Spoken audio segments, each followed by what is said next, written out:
प्रातः क्लास चल रहा था 30 अगस्त 1968 शुक्रवार को तीसरे पेज के मध्यांश में बात चल रही थी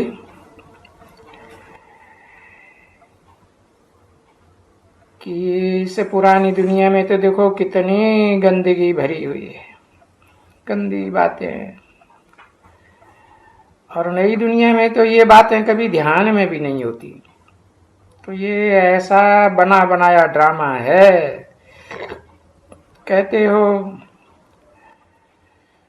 बाबा हम आपका ही बनेंगे, क्यों क्यों आपका ही बनेंगे? मन आत्मा कहती है आपका ही बनेंगे। कब? जब आप आएंगे, और आते तो है ना जरूर इसी दुनिया में। न सुखधाम में आते न दुखधाम में आते, तो जरूर दुखधाम के अंत और सुखधाम के आदि का जब संगम हो, उस पुरुषोत्तम संगम युग में आते हैं। सुखधाम के आदि के बीच में आएंगे। अभी सिर्फ बच्चों को कोई को भी ये मालूम नहीं है कि वो एग्जैक्ट टाइम कौन सा है जब आते हैं। बाबा ने बताए तो दिया है कि पुरुषोत्तम वर्ष भी है, पुरुषोत्तम मास भी है, पुरुषोत्तम दिन भी है। अरे पुरुषोत्तम बनने की पुरुषोत्तम घड़ी भी है। और ये भी बता दिया कि बाप और बच्चे का जन्म इकट्ठा है। ये कोई दुनियावी गर्भ का जन्म नहीं है, ये तो प्रत्यक्षता रूपी जन्म है, जो नई और पुरानी, पुरानी और नई दुनिया का मेल होता है जिस सेकंड में। तो बताओ, इस पुरानी सृष्टि और नई सृष्टि दोनों की आयु मिलाकर कितनी हुई?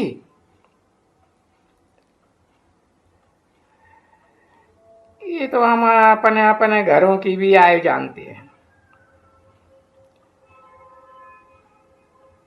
मनुष्य की आयु भी जानते हैं, परंतु इस अनादि अविनाशी सृष्टि की आयु कितनी है, ये देखो दुनिया में कोई भी नहीं जानते। और जब बाप सुप्रीम सोल आते हैं तो देखो कितना सहज बतलाई देते हैं, आकर के बतलाते हैं। पहले तो तुम जानते थे कि सृष्टि की आयु लाखों हजारों वर्ष है। अभी तुम जानते हो कि सृष्टि की आयु 5000 वर्ष है। पहले तो नहीं जानते थे ना, नहीं कह देते थे सृष्टि की आयु लाखों वर्ष है, ऐसे बताए देते थे जो कोई कुछ पूछे ही नहीं, कुछ याद ही नहीं पड़े, कुछ बात ही ना उठे।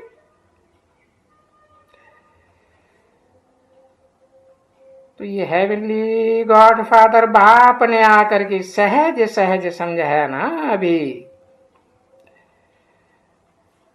कि भाई जो गीता में लिखा है संभवामि युगे युगे, और रामायण में लिख दिया है कल्प कल्प लगी प्रभु अवतारा,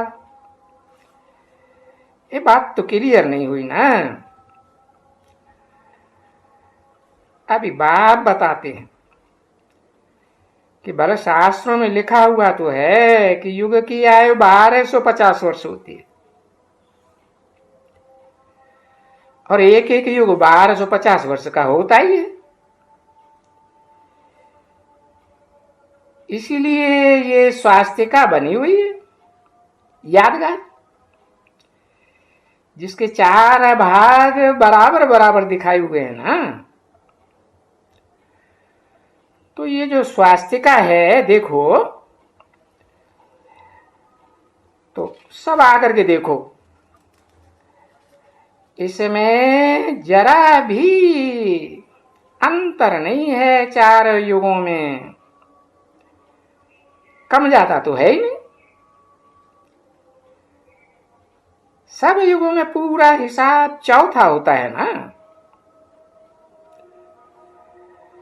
तो ये करके पीछे ये तुम बच्चों की समझ में आया जब बाप आकर बताते। फिर भले तुम ये अंगुली न भी बढ़ाओ,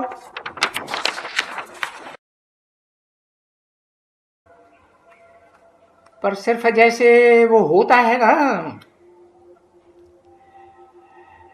ये जो एसोसिएशन होती है इनकी, किसी ने कहा वो रेड क्रॉस वालों की, हाँ, रेड क्रॉस, रेड क्रॉस। तो देखो, रेड क्रॉस का तो देखो 4 पूरा हिस्सा है ना।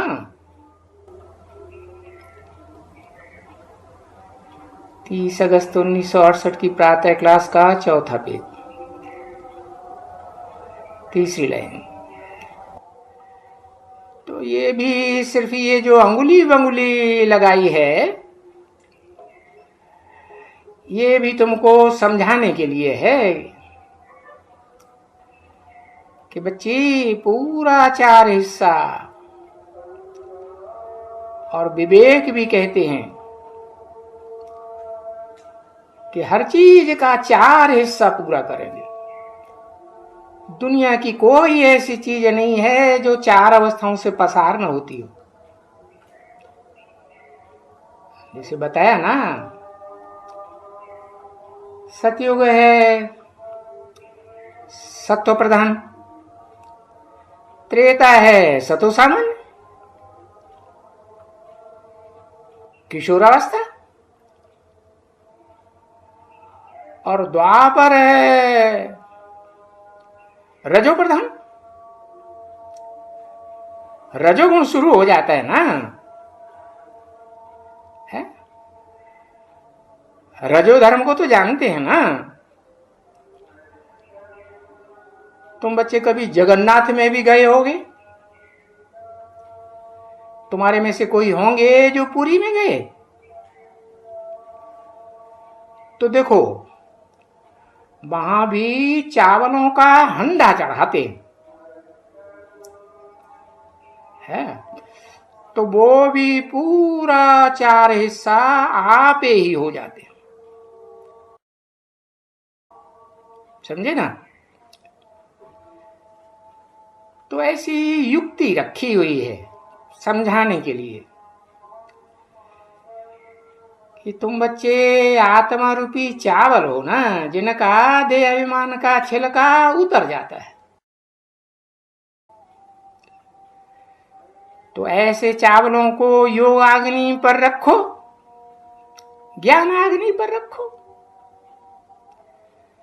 चावल रूपी आत्माओं को। तो वो तो ठीक करके उसमें कुंडे में पकाते हैं। ये यहां कौन सा ठिक्कर है? ये शरीर क्या है? मिट्टी का ठिक्कर है ना। हाँ, तो उसे कुंडे में पकाते हैं ज्ञान योग की अग्नि में, क्योंकि वहां जगन्नाथ में तो, उड़ीसा में चावल वहां बहुत खाते हैं, है ना। तो देखो, गरीबी देश है ना, तो क्या खाएंगे? गरीब होंगे तो बेचारे दाल चावल और क्या खाएंगे? है? आलू। और बहुत अपन को रईस समझते होंगे श्रीनाथ भंडारे का, तो कहेंगे नहीं हम तो ये खाएंगे वो खाएंगे, रोज हमें नया नया चाहिए। अरे एक चीज थोड़े ही रोज खाई जाती है? मस्ती मारते रहेंगे। तो देखो जगन्नाथ और श्रीनाथ द्वारा दो दिखाए हुए। जगन्नाथ द्वारा है पूर्वी सभ्यता भारत की यादगार, और श्रीनाथ द्वारा है पश्चिमी सभ्यता। कौन से धर्म? क्रिश्चियंस की यादगार, वो क्रिश्चियंस का खून और वो सच्चे भारतीयों का खून, त्यागी तपस्वियों का खून। तो देखो अंतर दिखाई दिया है पूर्वी सभ्यता में और सब पश्चिमी सभ्यता में। मंदिर बनाए करके यादगार मंदिर बनाए हैं। श्रीनाथ का मंदिर कहाँ है? भारत के पश्चिम में है ना, सोमनाथ की तरफ। और जगन्नाथ का मंदिर पूर्व में। तो देखो ये श्रीनाथ कहो या जगन्नाथ कहो, ये हैं तो दोनों एक ही चीज नहीं। कैसे? अरे एक ही शरीर रूपी व्यक्तित्व में दोनों आत्माएं प्रवेश करके पार्ट बजाती है ना। श्रीनाथ की भी आत्मा पार्ट बजाती है। श्री माने श्रेष्ठ देवताएं, और उनको नाथने वाला क्या? तो देवताएं भोगी होते हैं या पक्के योगी होते हैं? क्या होते हैं? भोगी होते हैं। तो उन भोगी देवताओं को भी नाक में नकेल डाल करके दाल चावल आलू खिलाने वाला वो धर्मराज का पार्ट है। कौन है?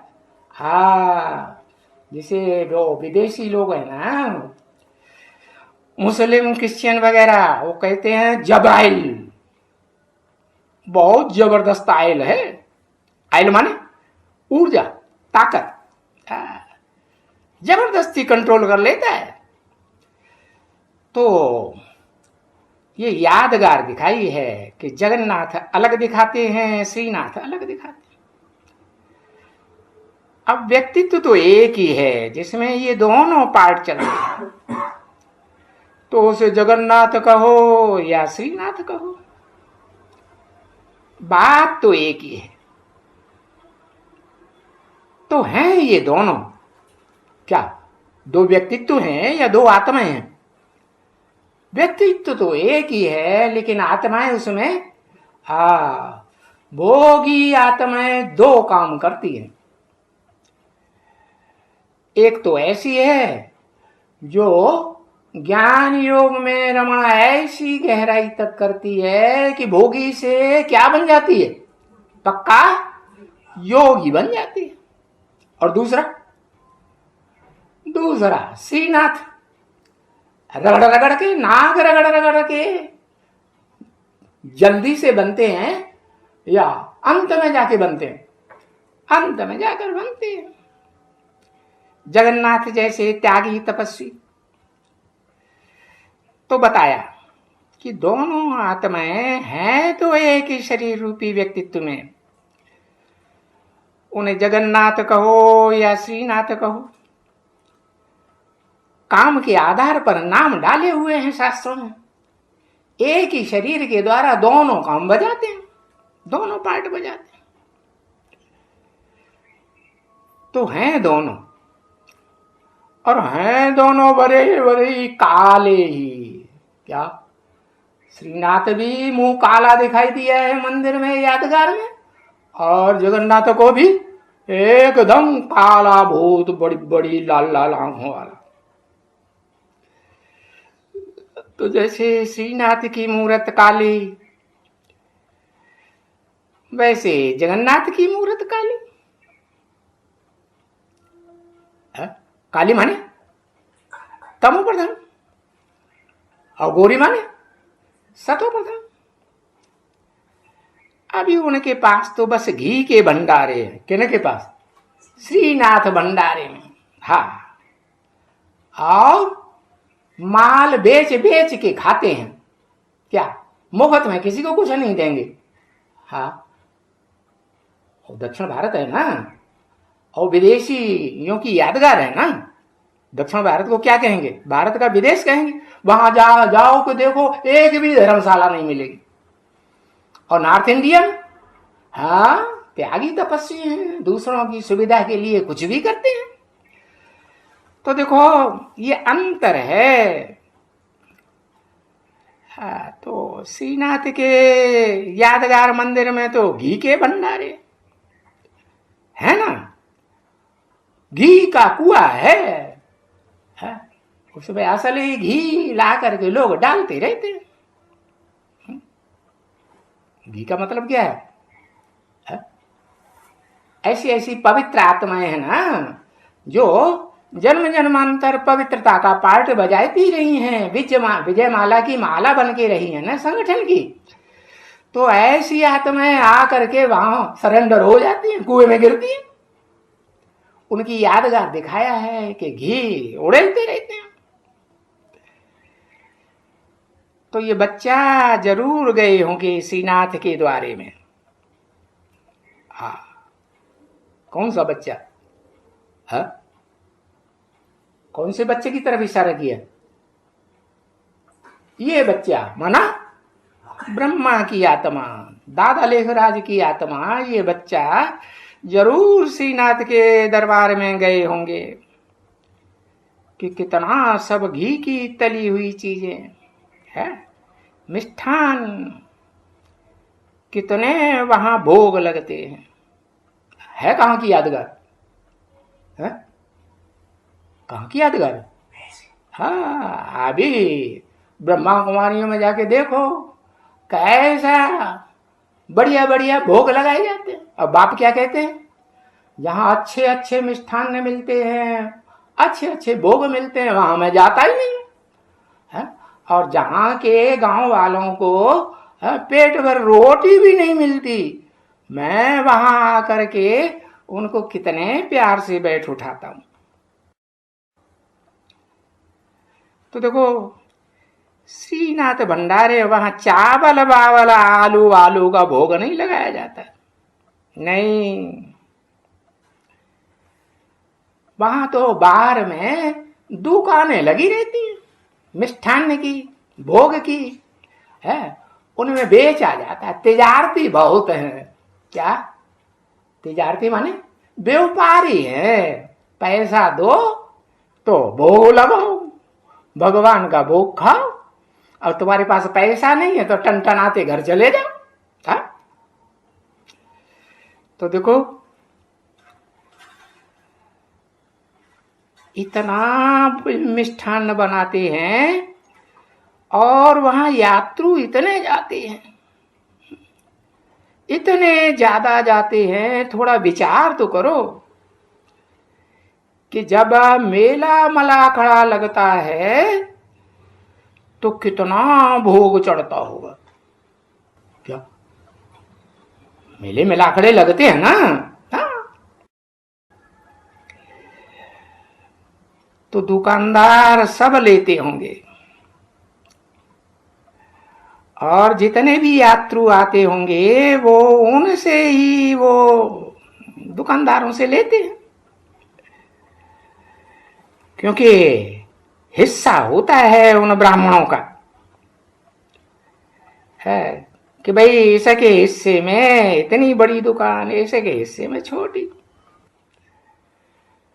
तो ये भी उनकी पंचायत बड़ी भारी है,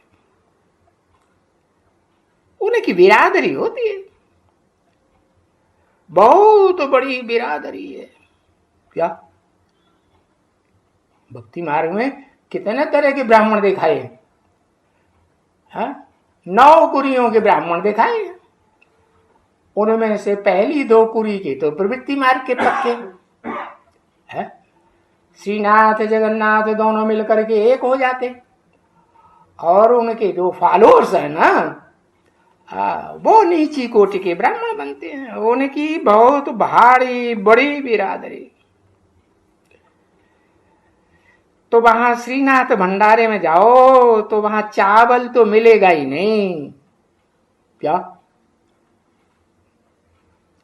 आत्मिक स्थिति वाले मिलेंगे? मिलेगा ही नहीं। वो मिले देह अभिमानी सांडे, ये भोग खाना है, ये वैरायटी खाना है, वो वैरायटी खाना है,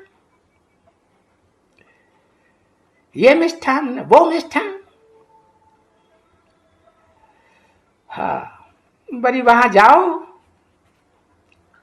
कहां? जगन्नाथ भंडारे में, तो वहां सिर्फ चावल मिलेगा। तो देखो हैं दोनों,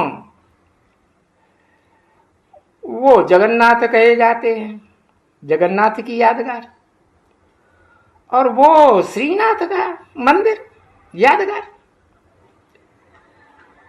तो ये फर्क क्यों रखा है? ये कहां की यादगार है? ये इसी पुरुषोत्तम संगम की यादगार है कि जिन ब्राह्मणों ने जैसी जैसी त्याग तपस्या की है अथवा नहीं की है, तो उनकी यादगार दिखाई हुई है। दिखलाते हैं ना, 2 धाम बनते हैं। जो त्यागी तपस्वी ब्राह्मण होते हैं, सूर्यवंशी और चंद्रवंशी पक्के, उनके द्वारा सुखधाम बनता है। भगवान तो निराकार है, खुद बनाता है क्या? बच्चों के द्वारा ही बनवाता है ना। तो सुखधाम बनाने के निमित्त बनते हैं। और जो त्याग तपस्या इतनी नहीं कर पाते हैं, खाने पीने मस्ती आने अच्छा अच्छा पहनने ओढ़ने में लगे रहते हैं, तो वो फिर त्याग न होने के कारण आत्मा में दुखधाम उनके हिस्से में पड़ता है। तो ये श्रीनाथ सुखधाम का था और वो दुखधाम का था। कौन? सारे जगत का नाथ। ज्यादा कहां होते हैं? जगत में ज्यादा होते हैं कि श्रेष्ठ दुनिया में ज्यादा होते हैं? स्वर्ग में, जन्नत जिसे कहा जाता है, पैराडाइज। हाँ, जहां नारकीय दुनिया है वहां बहुत होते हैं, नीच से नीच गली जात में। तो देखो, ये दुखधाम और सुखधाम का फर्क है ना। बाकी काले तो दोनों बनते हैं, दोनों को काला दिखाई दिया है। क्योंकि ये जो चित्र हैं, ये मंदिरों में मूर्तियां हैं, बनाने वालों को मालूम है कि इनके मुंह काले क्यों बनाए हुए हैं। उनको बेचारों को पता तो है नहीं।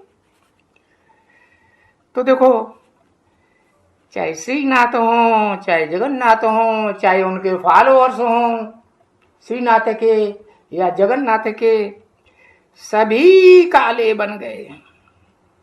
कैसे? काम चिता पर बैठ करके सब काले बन गए। तो ये बातें सिर्फ वो लोग नहीं जानते हैं, जो मंदिर में पुजारी पंडे होते हैं वो तो नहीं जानते, शास्त्रकार भी नहीं जानते। इन बातों की गहराई को तो बाप बैठ करके समझाते हैं, कारण बताते हैं। और तुम बच्चों को कारण मालूम हो तो बताओ।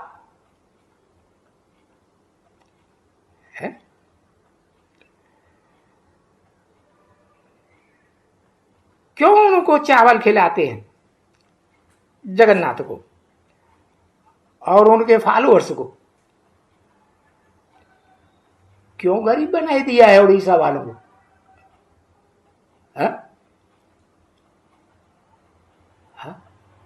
ऐसे कर्म किए होंगे ना। कब? 2500 वर्ष के नारकीय ड्रामा में या शूटिंग पीरियड में भी किए होंगे। हाँ, ऐसे गंदे काम किए होंगे। जो भगवान के प्रति अर्पण हुए बच्चियां हैं उनको भगाए भगाए के ले गए होंगे, है? और उनको गंदा किया होगा शादियां वादियां करके। तो ऐसे ऐसे कर्म किए होंगे तो गरीब नहीं बनेंगे तो साहूकार बनेंगे। गरीब बन गए। तो सोचना चाहिए उनको इतना साहूकार क्यों बनाया। देखो वहां घी की नदियां बहती हैं और वहां तो घी की बात ही नहीं है। हाँ, चावल में भी घी नहीं डालते हैं, नहीं, हंडे के हंडे पकाते हैं बिना घी के। ये बाबा देख करके आए हैं ना सब कुछ। तो ये बातें सब कोई मनुष्य तो नहीं जानते हैं ना इन बातों को, नहीं, बाप ही जानते हैं, क्योंकि ज्ञान का सागर है तो बाप ही है ना।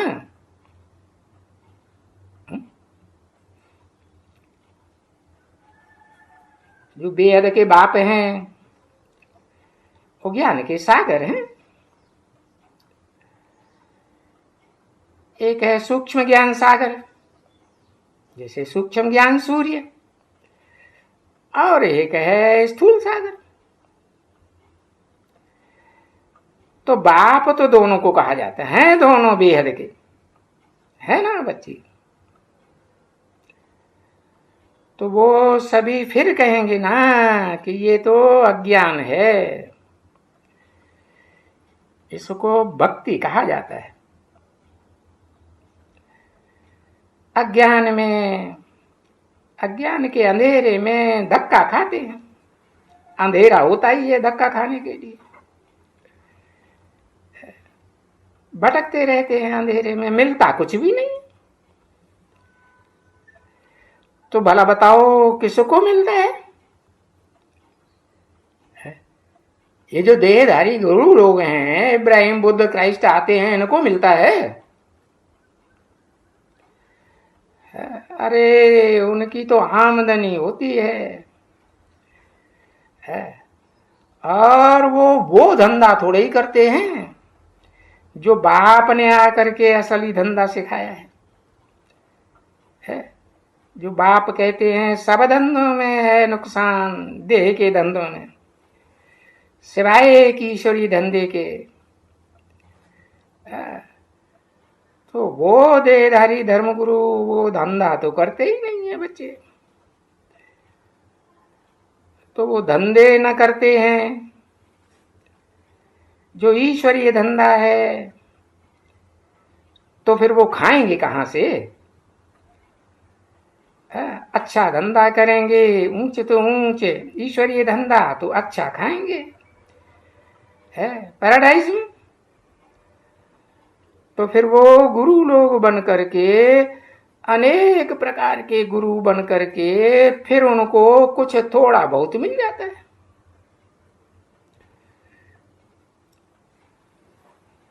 तो वो सब चीज के लिए है। स्थूल में बाड़ा भी बनेगा, लक्कड़ बुद्धियों को काटता छांटता रहेगा, ये बनेगा वो बनेगा, फलाना बनेगा, पत्थर की मूर्तियां बनाता रहेगा। पत्थर बुद्धियों को भी सुधारेगा ना, सिखलाएगा, उनको खाने के लिए भी मिलेगा।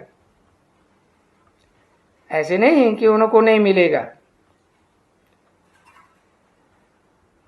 तो ये माताएं तो उनको भी गुरु कह देती है। कोई अच्छा बाढ़ा होगा, मूर्तिकार होगा, होशियार होगा ना, तो उनको भी बोलेंगे ये हमारा गुरु है। इसने हमको बाड़ा पना सिखाया है और सिखलाया होगा तो कुछ पैसा भी मिला होगा। अरे मुफ्त में तो कोई कुछ नहीं सिखलाते हैं ना। तो वो बच्चे हैं सभी जिस्मानी गुरु लोग, बेहद बाप के ही बच्चे। तो वो जिस्म वाले गुरु और हैं, जिनको तुम भक्ति मार्ग में कितना जानते थे, अभी भी जानते हो। तो बताओ, अब तुम्हारे सामने कौन बैठे हैं? है तो अपनी अपनी देखने की आंखें हैं। कोई कहेंगे हमारे सामने ब्रह्मा बाबा गुरु बैठा हुआ, ऐसे समझेंगे ना। कोई कहेंगे नहीं, हमारे सामने तो वो विचित्र है जिसकी कोई मूर्ति वास्तव में होती ही नहीं। तो इनको वो शरीर और ये इनका शरीर, तो निराकार का ये शरीर नहीं है, ये तो साकार का शरीर है। ब्रह्मा को साकार कहेंगे या निराकार कहेंगे? है क्या कहेंगे? परम ब्रह्म कहेंगे कि सिर्फ ब्रह्मा कहेंगे? है सिर्फ ब्रह्मा कहेंगे ना। भले चार मुख मिल करके संगठित हो जाते हैं तो भी ब्रह्मा ही कहेंगे कि परम ब्रह्म कहेंगे, महत ब्रह्म, बड़े से बड़ा ब्रह्म नहीं। ओम शांति।